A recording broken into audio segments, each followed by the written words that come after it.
শ্রমিক, আমাদের উপার্জনটা হালাল হতে হবে। মালিকের দোষ দিতে, মালিক ঠিক মতো বেতন দেয় না, আমিও ঠিক মতো ডিউটি করি না, তাহলে কি ঠিক হলো নাকি? তাহলে কি মালিক শ্রমিক সম্পর্ক ঠিক থাকলো? ঠিক থাকলো না।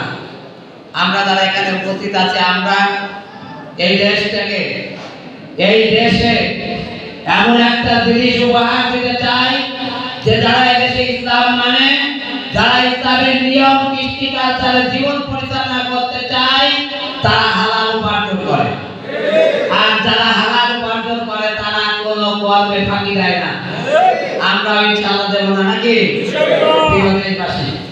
সেই সাথে আরেকটা কথা বলতে চাই, একটা দেশের টাকা যদি বন্ধ করতে চায়, একটা দেশের উন্নয়নের টাকা যদি কেউ স্তব্ধ করে দিতে পারে, তাহলে সেটা পারে সেই দেশের শ্রমিকেরা।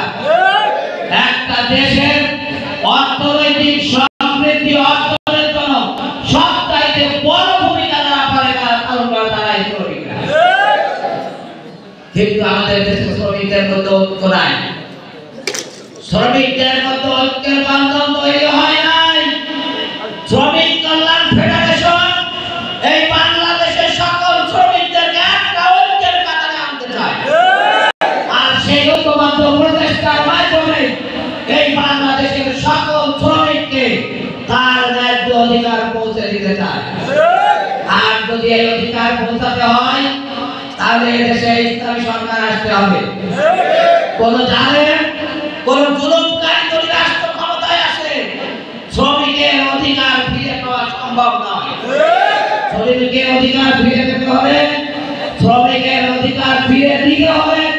সেই কারণে কোরআনের আইনে যে সরকার পরিচালিত হবে, সেই সরকার দ্বারা সম্ভব।